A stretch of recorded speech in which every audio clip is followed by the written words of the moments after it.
Cleópatra, a mais bela e perigosa mulher da história. A sedutora que enfeitiçou os homens mais poderosos do mundo, Júlio César e Marco Antônio.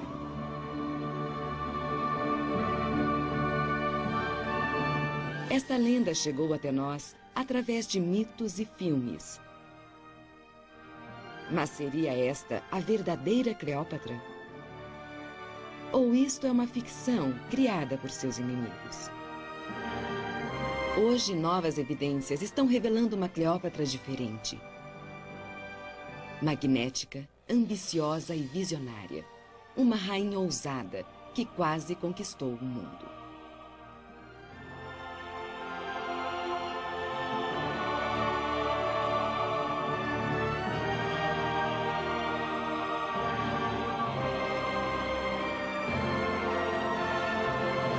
A verdadeira Cleópatra. Há séculos, Cleópatra tem sido um enigma fascinante.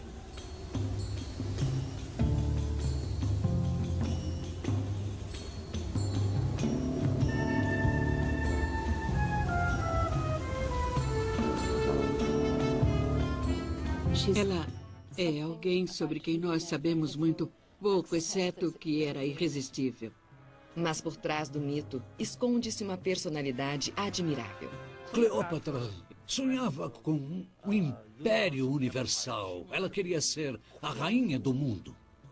40 anos antes do nascimento de Cristo, uma mulher ameaçou o poderoso Império Romano. Eles estavam preocupados porque ela era algo maior do que a vida. Algo mítico. Algo aterrorizante, sim. Para descobrir esta nova Cleópatra, nós precisamos procurar além da propaganda grega e romana e desvendar as evidências egípcias. A história de Cleópatra foi preservada porque estudiosos ocidentais foram capazes de ler grego e latim. Não sabíamos ler os hieróglifos antes de 1820. Agora começamos a vasculhar e rever as antigas evidências egípcias. Buscando as fontes egípcias orientais, estamos conseguindo uma imagem mais completa de quem era a rainha. Ela é a rainha de uma nação quase tão antiga quanto a própria civilização. As pirâmides dos faraós são tão antigas para Cleópatra quanto ela o é para nós hoje. Ela é grega e não egípcia. Cleópatra nasceu em 69 a.C., a terceira entre 6 filhos e membro da dinastia grega dos Ptolomeus. Ela foi criada em Alexandria, na época a maior e mais opulenta cidade do mundo. De seu pai, o rei Ptolomeu XII, Cleópatra soube das gloriosas conquistas de seus ancestrais.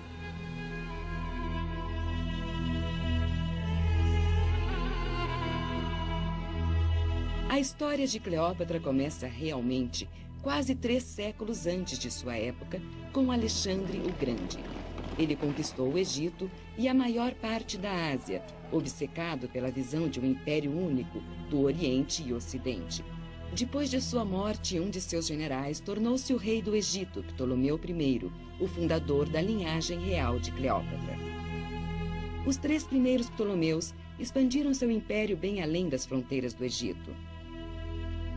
Mas na época de Cleópatra, o reino havia encolhido dramaticamente e estava em grande débito com Roma.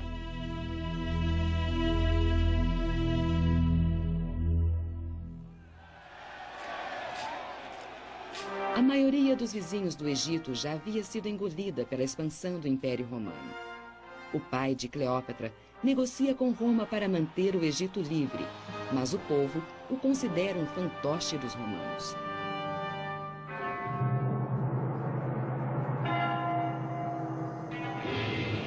A ira popular afasta o pai de Cleópatra de Alexandria. Suas irmãs mais velhas roubam o trono.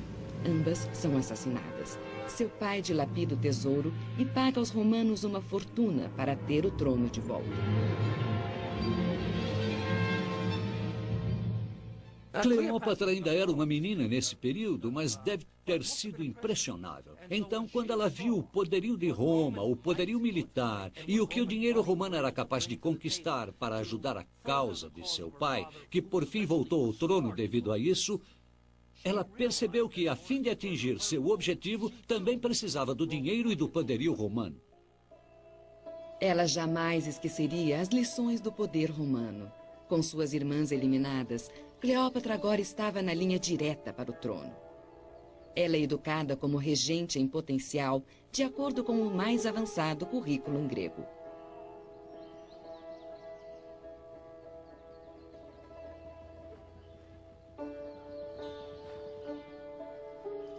Claramente, ela era muito inteligente. De acordo com Plutarco, ela falava 9 idiomas. Talvez isso seja um exagero, mas ela certamente foi, por exemplo, uma das primeiras, a primeira entre os regentes ptolomaicos do Egito a preocupar-se em aprender a falar o idioma egípcio. Todos os seus antecessores falavam grego, apenas o grego. E também, é claro, o que precisamos ter em mente é que ela era fruto de 3 séculos de constantes incestos. E o mais interessante sobre os incestos repetidos é que, apesar de às vezes produzir indivíduos pouco inteligentes, também pode concentrar os genes maravilhosamente, o que obviamente aconteceu no caso de Cleópatra. Quer dizer, produziu uma verdadeira concentração, um coquetel de brilhantismo nela. Nós não sabemos quem era a mãe de Cleópatra. A candidata mais provável, a primeira esposa de seu pai, sua irmã. Há uma longa tradição de casamentos entre irmãos entre os Ptolomeus. Toda essa coisa de irmãs esposas, que eu costumo chamar de weavesters, é parcialmente herdada pela tradição faraônica. É parcialmente religiosa. Mas, além disso, eu acho que era uma forma de autoproteção em um período em que era muito difícil confiar em pessoas fora da família. Quando o pai de Cleópatra morreu, ele deixou seu reino para ela, então com 18 anos, e para seu irmão de 10 anos.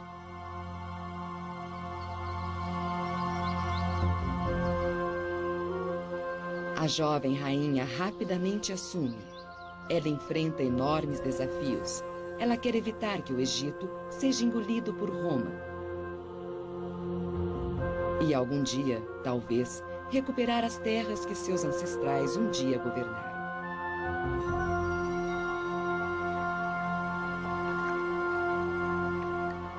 A Cleópatra da lenda é uma jovem mulher mimada e frívola. Mas as evidências egípcias apresentam uma imagem bastante diferente. Eu acho que Cleópatra era uma rainha séria.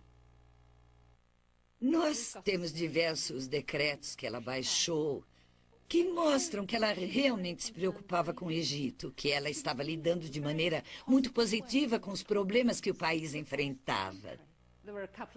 Houve alguns anos em que o Nilo ficou extremamente baixo e ocorreu escassez de milho.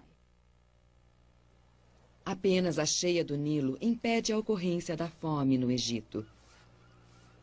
Mas nos primeiros anos do reinado de Cleópatra, o Nilo falhou. Havia fome até mesmo na opulenta Alexandria. Ela divulgou um edito, ele resistiu em papiro, dizendo que nenhum milho deveria ser enviado pelo Nilo para o sul, onde talvez os preços fossem mais altos. Todo o milho deveria ser enviado para o norte, para Alexandria. Ela estava preocupada em alimentar o povo nas cidades de seu país, aqueles que não tinham acesso à comida. Para seus súditos egípcios, Cleópatra é uma estrangeira, uma grega. Para ganhar sua lealdade, ela percebe que deve adotar a antiga religião dos faraós. Ela não apenas adorará os seus deuses, ela se tornará uma deusa. Um monumento nos mostra Cleópatra reinando sozinha, vestida como um faraó, adorando a deusa Ísis. Nós sabemos que é Cleópatra pela inscrição grega.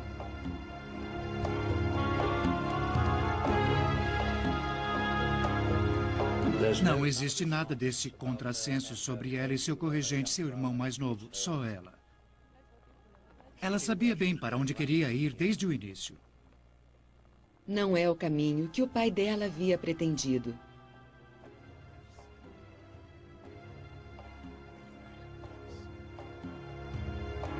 Sempre houve mulheres poderosas na dinastia ptolomaica antes de Cleópatra. Mas nenhuma ousou reclamar o trono para si mesma. Cleópatra não tem intenção de dividir o poder com seu irmão.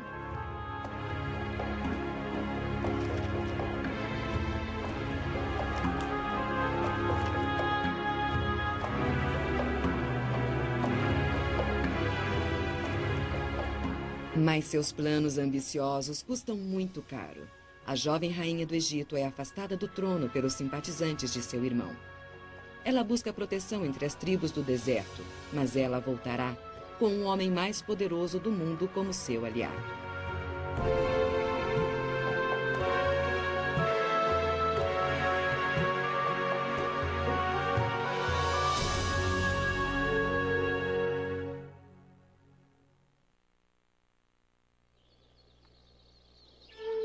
Setembro do ano 48 a.C.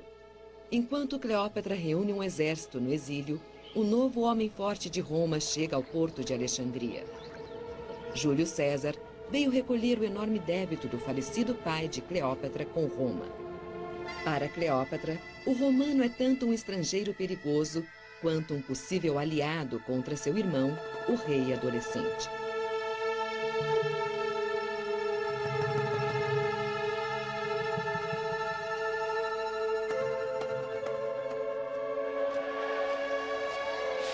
Quando César desembarca, estouram revoltas anti-romanas.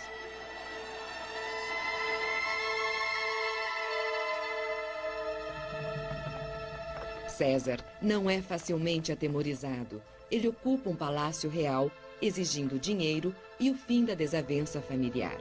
Ele convoca Cleópatra e seu irmão.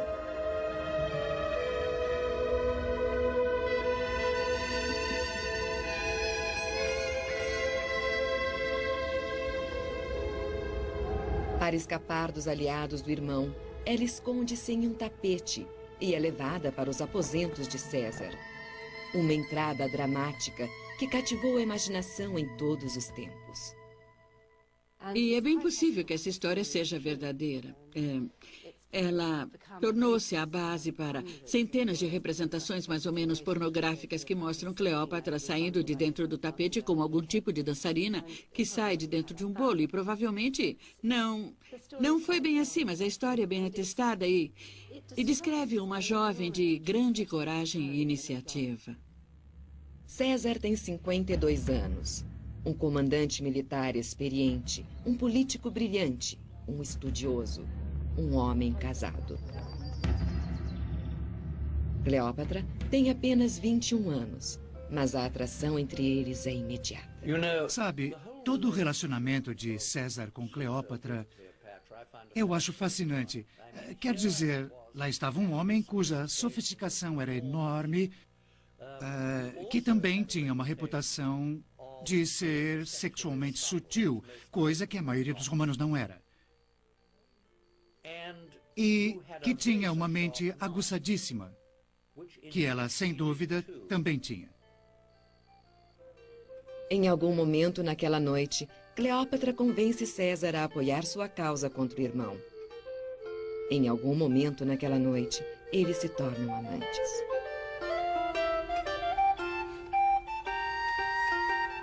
Então, como Cleópatra conquistou o poderoso César? A lenda fala de sua beleza irresistível. Mas as evidências históricas dizem o contrário. Bem, a única descrição contemporânea que temos dela não é original, mas afirma que ela não tinha o tipo de aparência que inspirasse paixões. Ela parece ter sido capaz de inspirar paixões, mas por outros meios. Plutarco afirma que, se você estivesse numa festa, não repararia em Cleópatra e que as cabeças não se voltavam quando ela entrava numa sala.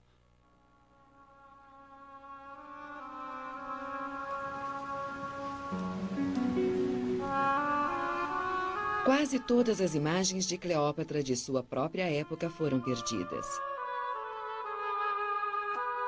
Restaram apenas 3 bustos. Este é o mais lisonjeiro, o cabelo preso em um coque, um nariz grande e a larga tiara real identificando a rainha.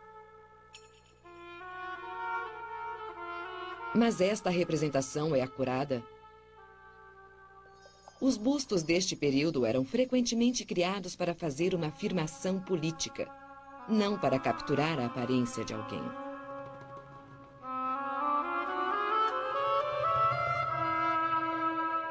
As moedas cunhadas durante o reinado de Cleópatra nos dão as melhores pistas.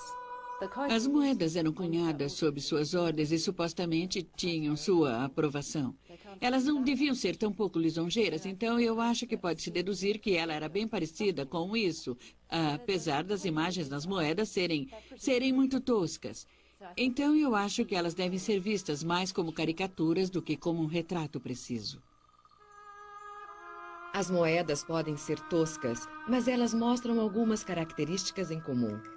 As sobrancelhas definidas, uma boca generosa com o lábio inferior recurvado, o nariz grande. A animação moderna nos dá uma ideia de como teria sido a aparência da verdadeira Cleópatra. Todos querem saber como ela era. Eu sempre me lembro da observação de Pascal. Se o nariz de Cleópatra fosse menor, toda a face do mundo poderia ter sido mudada. Ela tinha o nariz dos Ptolomeus, que sempre foi forte. O que faltava em beleza à rainha era compensado pela personalidade. De acordo com o escritor grego Plutarco, ela era magnética. Sua conversa era fascinante e sua voz era puro deleite. E naquele fatídico momento, quando Júlio César vem para Alexandria e conhece Cleópatra, não é o velho lobo e a ninfeta como Hollywood e alguns de nossos escritores representam, mas sim um homem que vê aquela mulher ambiciosa, que é tão ambiciosa quanto ele. E acho que o relacionamento foi um encontro de intelectos. Aconteceu aquela química dinâmica. Os dois estavam buscando a mesma coisa. E isso deve ter intensificado o relacionamento sexual. Era um relacionamento multidimensional. O sexo não era o elemento básico, apesar de ter sido bom.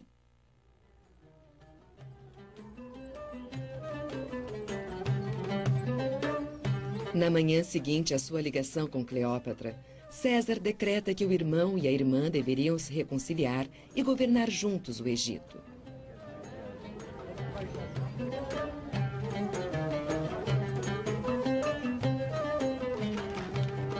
Durante algumas semanas, as coisas ficam pacíficas. César tranquiliza-se, desfrutando da vibrante vida intelectual de Alexandria.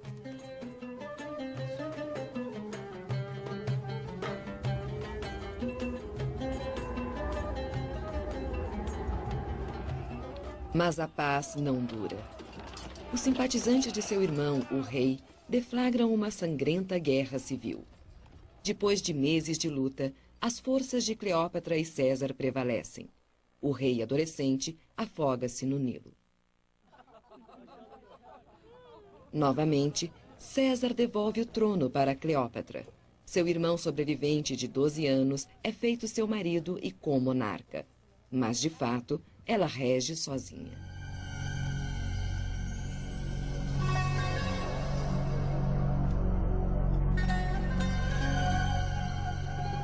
Quando a guerra termina, César parte do Egito. Em breve, Cleópatra tem um filho. O povo de Alexandria rapidamente o apelida de Cesário, filho de César.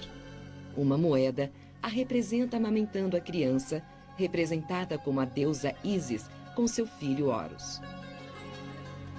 Ísis é a deidade mais popular do Egito, a toda poderosa deusa dos 10.000 nomes, que assegura a fertilidade da terra. Para seu povo, Cleópatra torna-se a reencarnação viva da própria deusa.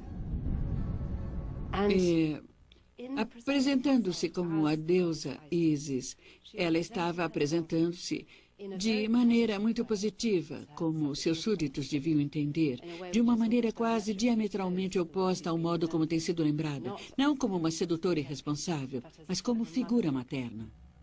Quando Cleópatra viaja para Roma com um filho pequeno, César a convida para ficar hospedada em sua propriedade fora da cidade. Os romanos ficam tão escandalizados quanto fascinados. Desconhecemos se César assumiu Cesário como seu filho, mas sua estima pela mãe do menino é clara.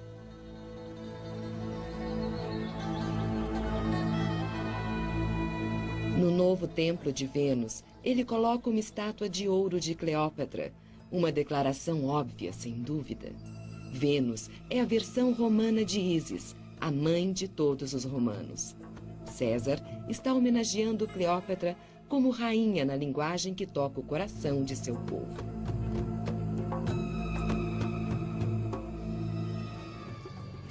Alguns historiadores especulam que César e Cleópatra estavam formulando um espetacular esboço para o império. Um império que uniria Roma, Egito, Europa e Ásia sob seu governo conjunto.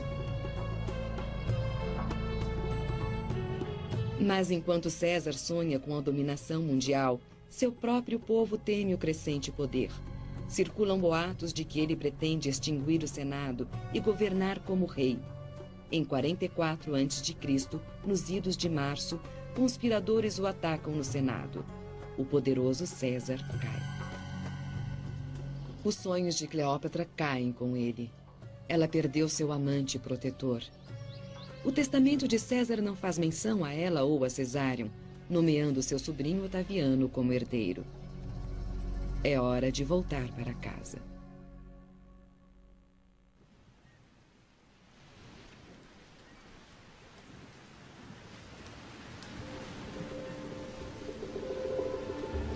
Algumas semanas depois de seu retorno a Alexandria, o corregente de Cleópatra, seu irmão mais novo, é morto, provavelmente assassinado sob suas ordens. Ela emancipa Cesário aos 3 anos para dividir com ela o trono. A rainha do Egito e o filho de César. Juntos, eles podem clamar para si todo o mundo mediterrâneo.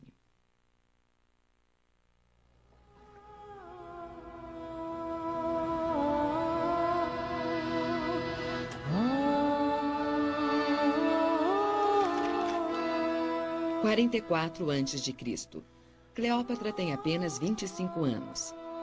Depois da morte de César, Roma está um caos. Sem o apoio romano, Cleópatra deve agora tentar manter o trono seguro para si mesma e para o filho. Para divulgar sua propaganda, a rainha usa a mídia dos antigos faraós, monumentos imponentes. No templo de Dendera, no sul do Egito, em um grande entalhe, ela faz uma de suas mais claras declarações ao povo egípcio. Cleópatra é representada adorando os deuses do templo, com seu filho Cesário retratado como faraó adulto.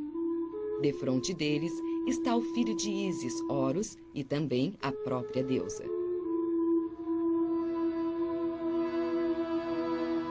Como Cleópatra, Ísis tinha um consorte, Osíris, que havia sido assassinado, e um filho, Horus.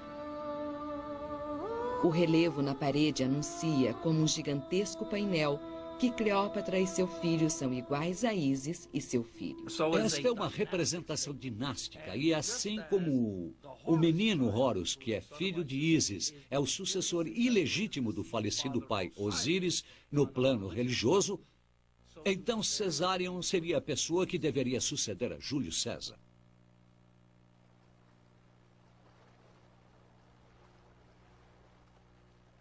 Em Roma, 2 homens assumiram o poder. Otaviano, sobrinho de César, com 19 anos, e Marco Antônio, homem de confiança de César. Marco Antônio e Otaviano dividem o império entre si.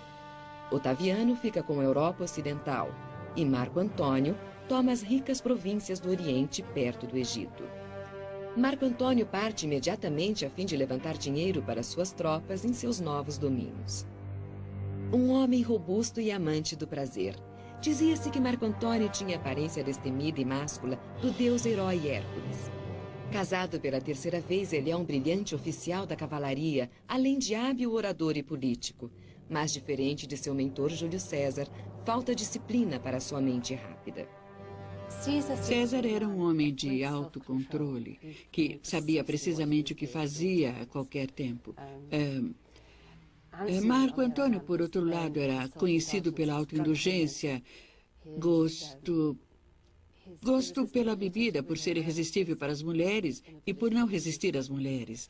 Então, de muitas maneiras, ele era a antítese de César. Seus soldados o amavam, contanto que ele fosse bem-sucedido, porque ele era camarada, dava-se bem com eles.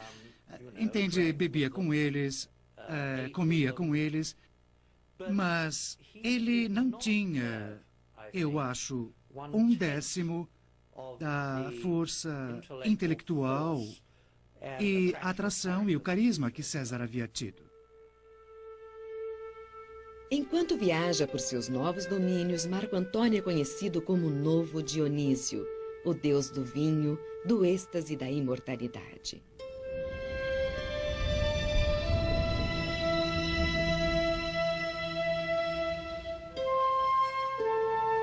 Em 41 a.C., Cleópatra recebe uma carta intrigante. Marco Antônio está pedindo o apoio egípcio para sua invasão a Pártia, no atual Irã. Durante semanas, Cleópatra o mantém esperando. Finalmente, ela concorda em encontrá-lo em Tarsos, no que hoje é o sudeste da Turquia.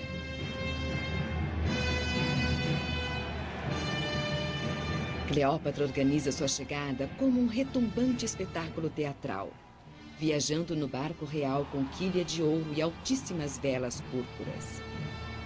Ela reclina-se sob um dossel, vestida como Afrodite, a deusa do amor.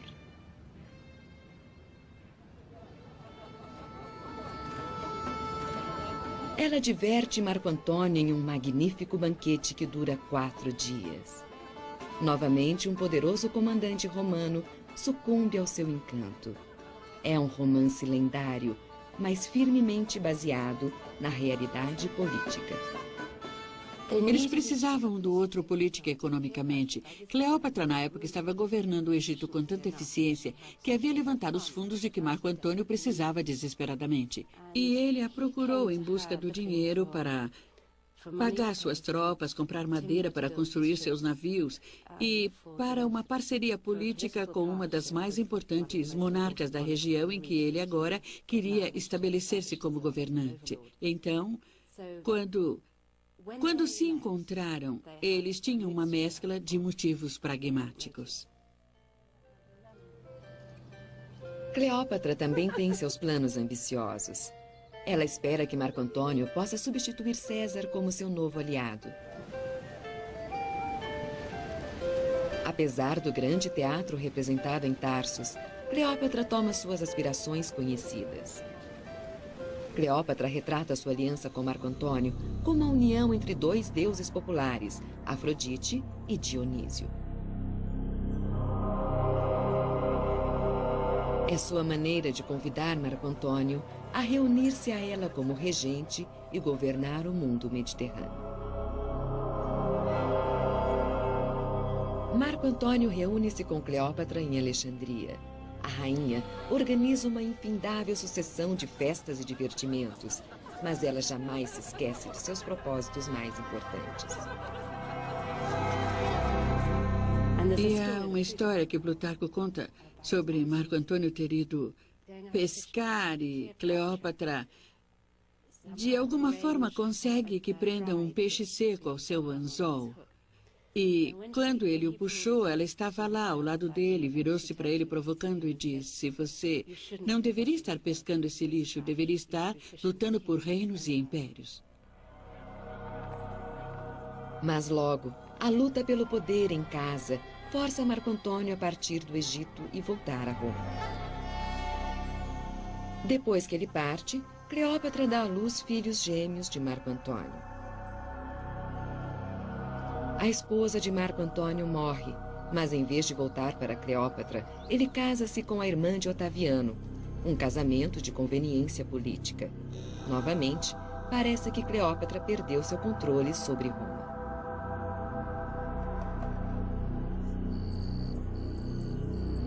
Nos 3 anos seguintes, ela dedica-se a governar o Egito. Ela é uma regente capaz e popular, mas recuperar o império de seus ancestrais parece estar além do seu alcance.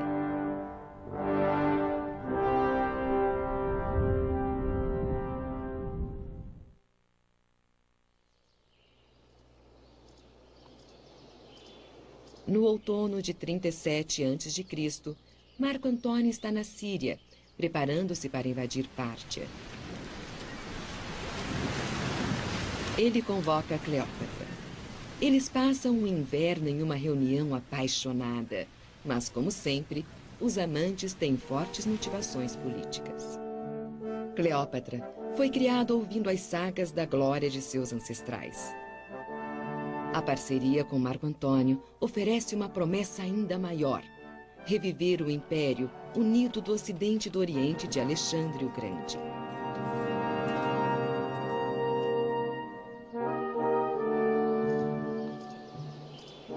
Cleópatra vai fornecer o dinheiro, os navios e os soldados. Em troca, ela pede um preço alto. Ela exige e recebe de Marco Antônio vastos territórios que estavam sob controle romano.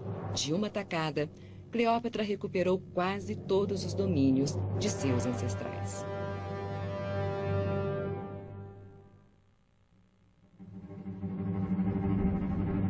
Marco Antônio invade Pártia com um exército enorme.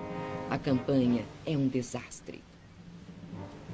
Na ocasião em que retorna à Síria, ele havia perdido quase a metade dos seus homens. Teria Cleópatra escolhido o homem errado como seu aliado? Ele era provavelmente o único candidato disponível que poderia ter sido capaz de ajudá-la. E se analisarmos o poder político dos romanos e o aspecto imperial de Roma, Marco Antônio foi uma peça importante desde o início. Ele certamente teria conseguido dar a ela o que ela precisava para realizar seu sonho. Mas eu acho que ele não tinha o caráter para ser capaz de realizar tudo isso. Ela precisava fazer dele o melhor que pudesse. E ela fez dele o melhor que pôde, mas não foi suficiente.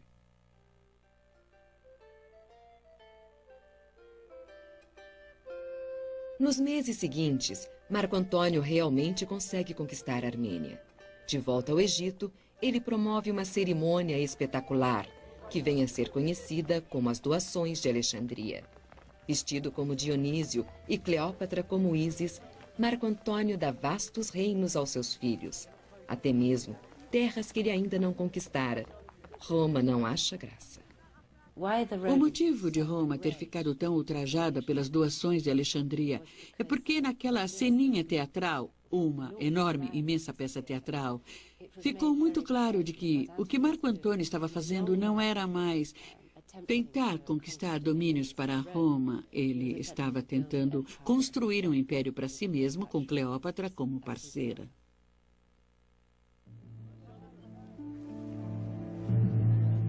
Marco Antônio faz uma proclamação oficial de que Cesário é filho de César, seu filho legítimo. Um desafio ultrajante para Otaviano, seu rival. O império que Marco Antônio e Cleópatra estão planejando, obviamente, inclui a própria Roma.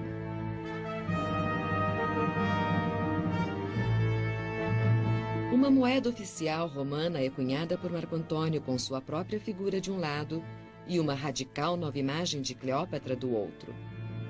Seu perfil jovial é substituído por uma face mais velha, com feições severas, quase masculinas. Um retrato destinado a adequar-se às noções romanas de uma matrona virtuosa. Otaviano revida. Ele lança uma amarga batalha de propaganda contra Cleópatra. Sua descrição dela sobreviveu durante 2000 anos. Imoral, perigosa, promíscua. A rainha depravada que se fatiga fornicando com os serviçais. Afirma-se que qualquer homem que recuse-se a dormir com ela enfrenta a execução. Eu acho que não. Não há evidências concretas de que ela tenha tido qualquer outras ligações sexuais, exceto primeiro com Júlio César e depois com Marco Antônio. Para Otaviano, Marco Antônio tornara-se um homem enfeitiçado pelo amor. Cleópatra havia transformado um grande soldado romano em um escravo sem vontade própria.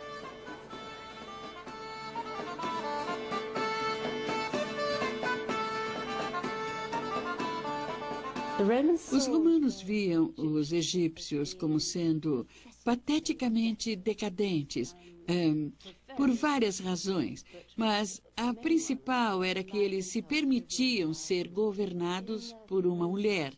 Nas referências romanas você encontra o verdadeiro horror que acontecia a um homem se ele permite que uma mulher tenha algum tipo de influência sobre ele, qualquer que seja.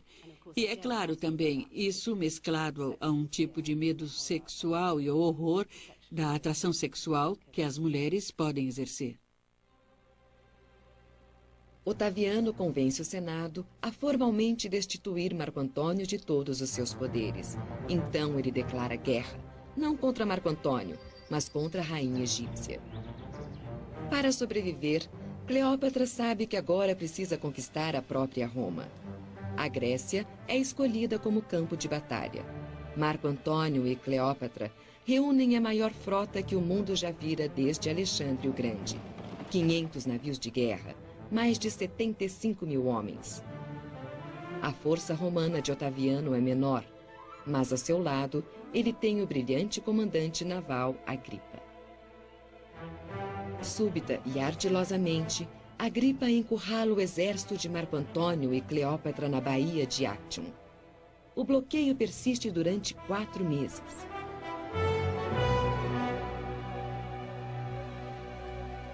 Para escapar, os oficiais de Marco Antônio preferem a batalha em terra. Mas Cleópatra não abandonará seus navios. Em 2 de setembro de 31 a.C., sua frota avança para enfrentar a armada romana. A Batalha de Actium é um fiasco. A esquadra de Cleópatra, com 60 navios, passa pelas linhas romanas e escapa, com o tesouro do Egito intacto. Marco Antônio a segue rapidamente, deixando para trás sua frota, para ser esmagada pelas forças de Otaviano.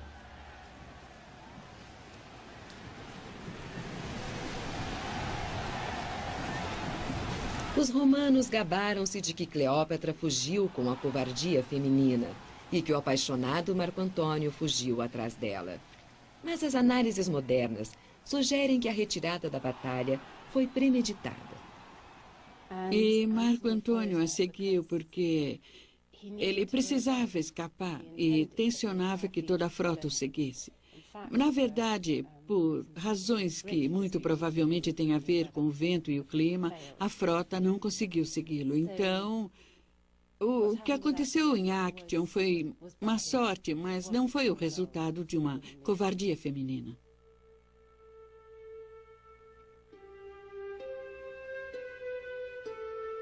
A bordo da nau capitânia de Cleópatra, Marco Antônio isola-se por 3 dias, incapaz de falar. O tesouro que eles salvaram é rico bastante para construir outra esquadra, mas em breve eles descobrem que suas forças em toda parte estão rendendo-se a Otaviano. Desolados, eles retornam para Alexandria.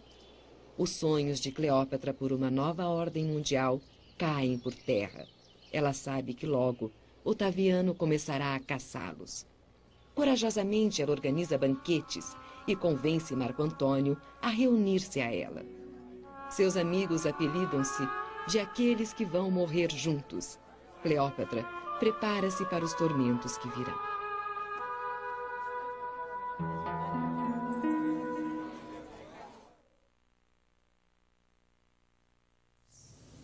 Na primavera de 30 a.C., Cleópatra fica sabendo que Otaviano está a caminho com seus exércitos. Ela se oferece para abdicar se os filhos puderem governar em seu lugar. Marco Antônio oferece a própria vida para salvar a de Cleópatra. Otaviano ignora suas ofertas.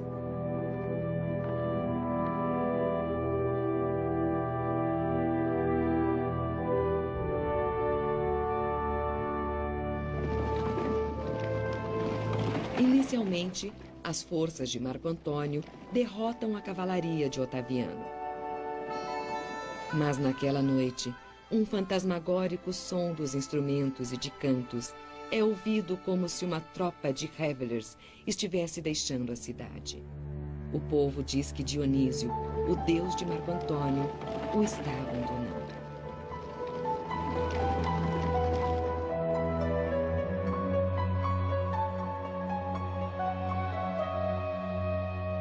No dia seguinte, ouvindo um boato de que Cleópatra está morta, Marco Antônio apunhala-se. Ele é levado para Cleópatra e morre em seus braços.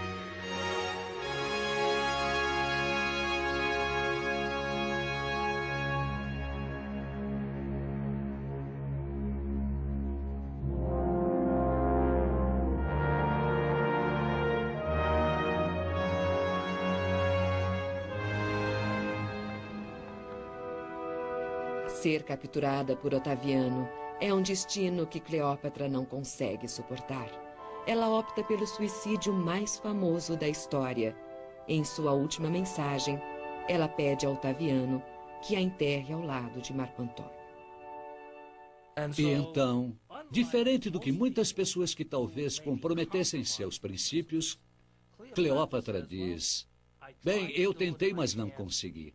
Ela comete suicídio ao perceber isso, porque não conseguiria. Seu objetivo era inatingível. Não valia mais a pena viver.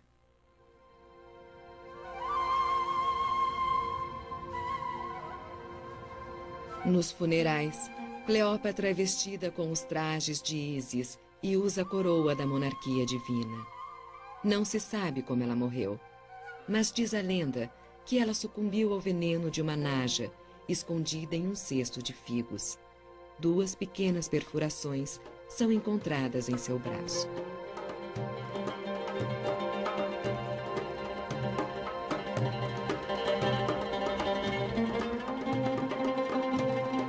É a morte mais apropriada para a rainha do Egito. A naja é um animal sagrado, companheira de Ísis e protetora dos faraós. Afirma-se que a sua picada confere a imortalidade. No último de seus grandes espetáculos, Cleópatra proclama seu destino como deusa.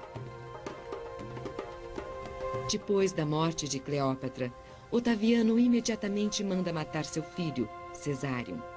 Mas os 3 filhos de Marco Antônio são poupados.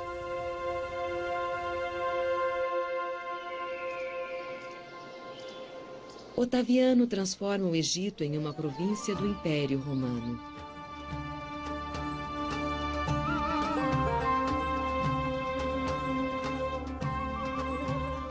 Ele governa por mais 45 anos, o imperador de Roma quando Cristo nasceu.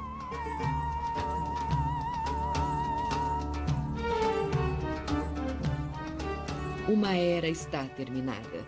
Em seu início, brilhou Alexandre o Grande. Em seu fim, a última rainha do Egito, Cleópatra. Eles dividiam o sonho de um glorioso império do Oriente e Ocidente. E o brilho de seus sonhos permanece.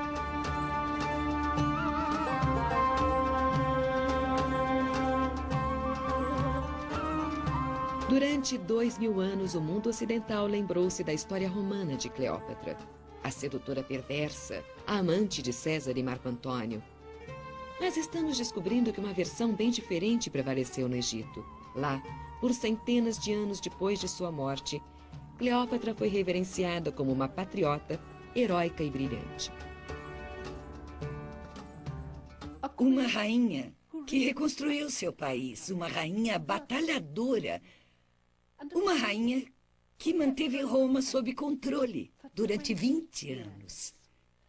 No final do reinado de Cleópatra, ela havia governado com tanta eficiência que seu tesouro foi suficiente para causar uma queda de mais de 2/3 nas taxas de juros de Roma, quando o tesouro foi levado para lá. E o que torna o caráter de Cleópatra tão maravilhoso é que ela não se comportava como homem ou mulher, mas, na minha opinião, da maneira que um indivíduo faria guiado pela moralidade e obstinação. Ela Tinha todas as qualidades de um regente, ponto, homem ou mulher.